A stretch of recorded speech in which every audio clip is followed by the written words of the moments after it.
98,4 FM Radio Suara Nagekeo. Dan kita lagi tadi berusaha untuk bagaimana bisa menghubungi dengan Bapak Bupati di jalur telepon ya. Perbaikan teknis sudah dilakukan dan kita kembali mencoba menghubungi Bapak Bupati di jalur telepon saat ini. Halo, selamat siang Bapak Bupati. Pak Yanto, Radio Suara Nagekeo, dan selamat siang buat semua pendengar setia Radio Suara Nagekeo dimanapun berada. Ya, salam sehat. Ya, sehat-sehat semua di sini Bapak Bupati, dan harapan kita juga dengan saat ini di mana PPKM level 3 Kabupaten Nagekeo yang kemarin tadi malam ya perpanjangannya sampai di tanggal 30 menurut pernyataan resmi dari Bapak Presiden kita. Nah, ini satu hal yang menarik Bapak Bupati yang menjadi kadang-kadang menjadi problema tersendiri kita di rumah juga sebagai orang tua, anak-anak ini yang sampai sekarang ini apakah mau ke sekolah tapi ada juga pembatasan. Nah, dari Bapak Bupati sendiri gimana Bapak? Baik, jadi persoalan ini sudah kita ngamati dan coba cari jalan keluar ya. Dan selama ini kita sudah dapatkan jalan keluarnya. Iya. Tapi yang pertama saya mau beritahu tentang persoalan yang kita hadapi. Iya Bapak. Pembatasan PPKM mikro terbatas ini memang membuat anak-anak kita tidak punya kesempatan untuk bertemu langsung dengan gurunya, di mana cara belajar yang selama ini kita pandang efektif. Karena dukungan peralatan harus belajar dari rumah ini sangat terbatas. Sehingga ini sekedar ilustrasi untuk gampang kita membayangkan. Anak kelas 1 yang diterima tahun 2020, bulan Juli, Agustus itu, ini bisa dibayangkan sampai dengan mereka sekarang naik kelas 2, berapa kali mereka ketemu guru. Itu kita bisa jawab masing-masing sekolah, di masing-masing kelurahan dan desa, kampung bisa menjawabnya. Belum lagi mereka yang waktu itu kelas 2 dan sekarang naik kelas 3, yang kelas 1 naik kelas 2, mereka mengalami sama. Nah, studi yang dilakukan oleh Inovasi, salah satu mitra yang kita undang ke Nagekeo ini, mereka sudah punya pengalaman terakhir di NTT, mereka bekerja di Sumba. Studi mereka bahwa pendidikan dan pembelajaran di kelas awal kita bermasalah besar. Sehingga pencapaian kompetensi minimal untuk literasi numerik dan literasi baca tulis ini sangat rendah. Oleh karena itu kita mulai melakukan pembenahan ini. Nah, masalah yang kita hadapi sekarang yang tadi saya cerita ini, dia masuk kategori learning loss. Sudah pernah belajar, sudah pernah tahu, tidak pernah bertemu, tidak pernah berinteraksi, akhirnya lupa. Yang kedua, learning gap. Ini gap antara keluarga, anak-anak yang tidak mampu memfasilitasi punya handphone, Android, dengan keluarga yang punya. Yang punya pun juga belum tentu disiplin menggunakan Android secara benar. Nah, ini yang learning gap ini. Belum lagi para pendidik kita, para guru kita juga ini pengalaman baru mendampingi anak belajar, apalagi di kelas awal ini, kelas 1, kelas 2, kelas 3, dengan cara menggunakan IT ini. Menggunakan Android ini. Ini sebuah cara baru.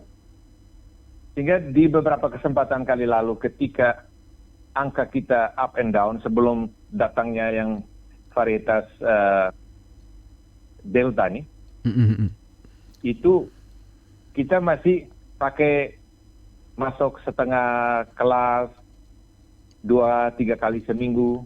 Begitu Delta masuk ini kita PPKM mikro ketat ini, kita tidak punya kesempatan lagi anak-anak ini bisa belajar tatap muka.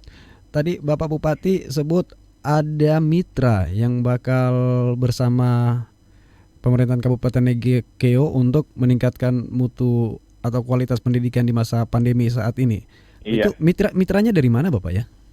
Iya, mitranya banyak ya. saya sebut saja yang sudah mulai ya. Iya Bapak. Jadi yang berhubungan langsung sekarang dengan masalah kita di pembelajaran dan pendidikan masa pandemi ini, mitra yang pertama itu inovasi.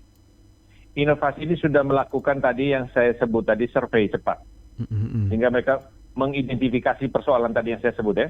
Iya, iya. Learning loss, learning gap, ya. Ya. Kemudian bagaimana guru harus tergagap-gagap juga dalam cara baru pendidikan dan pembelajaran anak, terutama di kelas awal.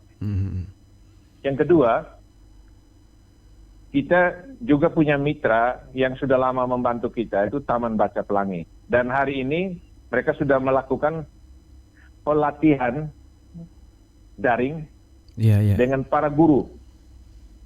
Kali lalu ada 50 sekolah, sekarang yang sisanya.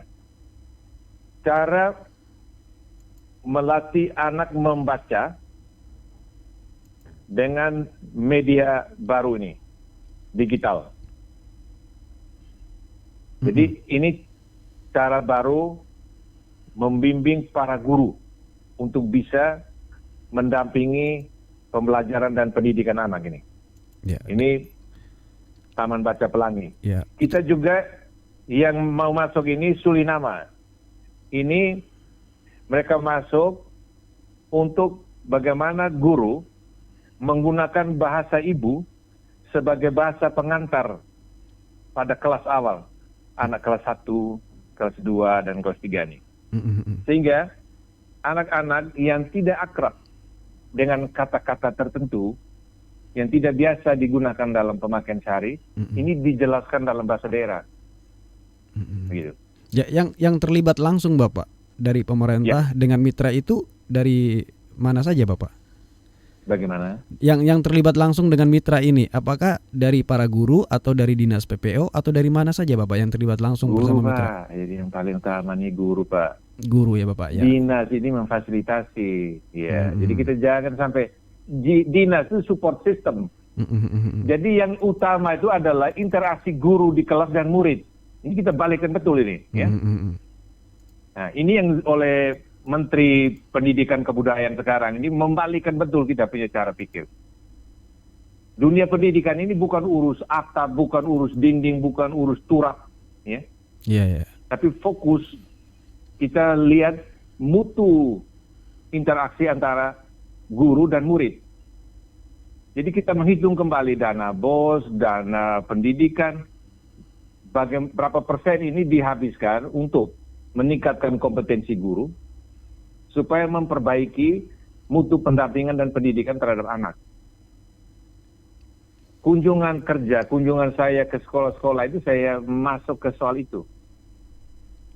Dan ini memang mengejutkan bagi para pendidik, karena mereka tidak biasa sebelumnya supervisi seperti itu.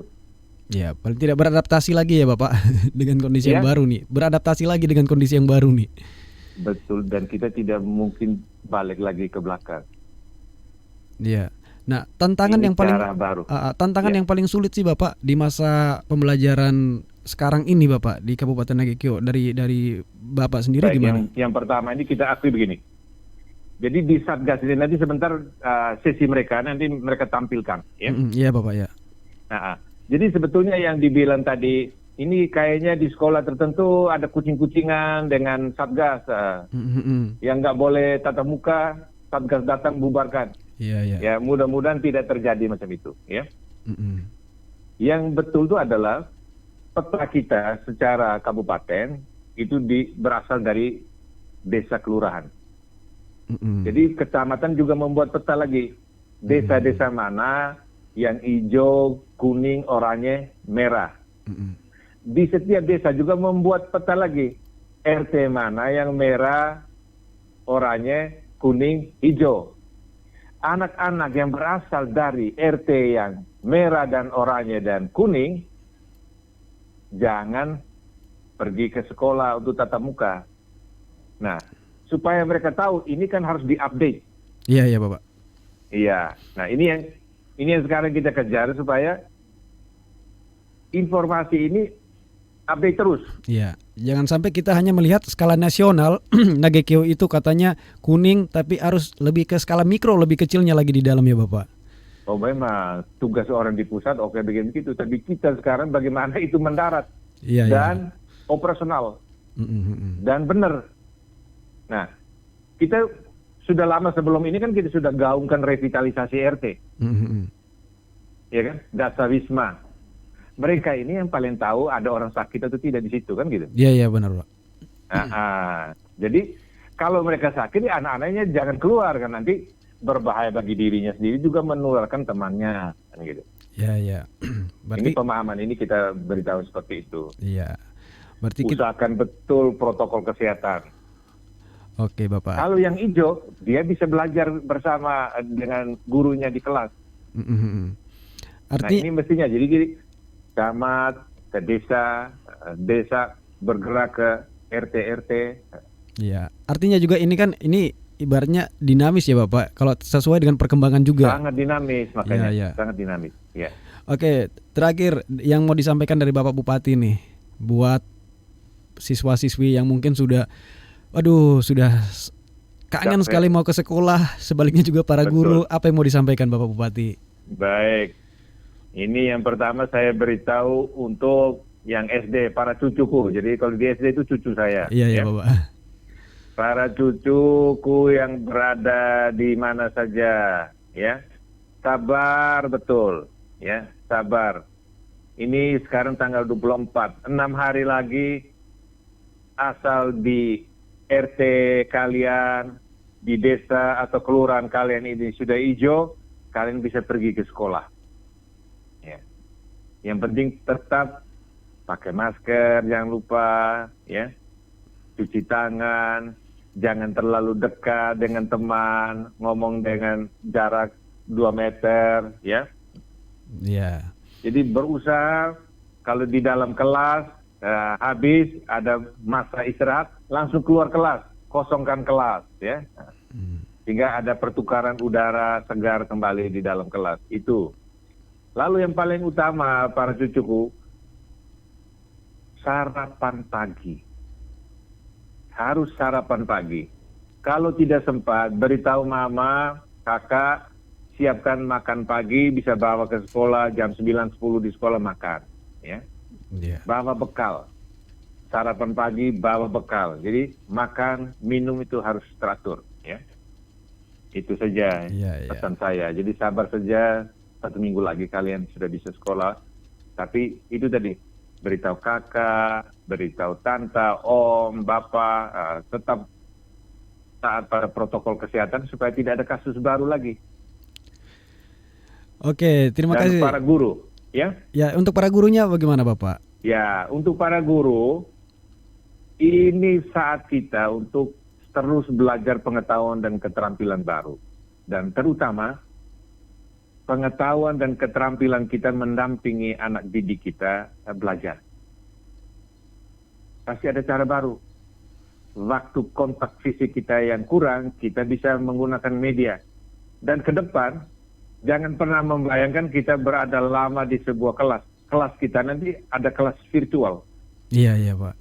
Iya. Nah, dan ini sekarang saatnya belajar pengetahuan dan keterampilan baru itu. Jangan pernah bosan. Selamat bekerja. Oke, terima kasih Bapak Bupati. Iya, selamat sore. Ya, Salam selamat sore. semua Ya. para pendengar setia Radio Suara Nagekeo, terutama para pengelola penyiar yang tetap bersemangat. Terima Iya, kasih. kita Selamat semangat sore. terus Bapak Bupati. Terima kasih Bapak Bupati. Selamat sore. Baik sahabat Suara Nagekeo, obrolan kita bersama Bapak Bupati Kabupaten Nagekeo, Bapak Yohanes dan Boskodo di Sapata di edisi 24 Agustus 2021. Saya akan balik lagi tetap di Sapata sampai di jam 5 sore.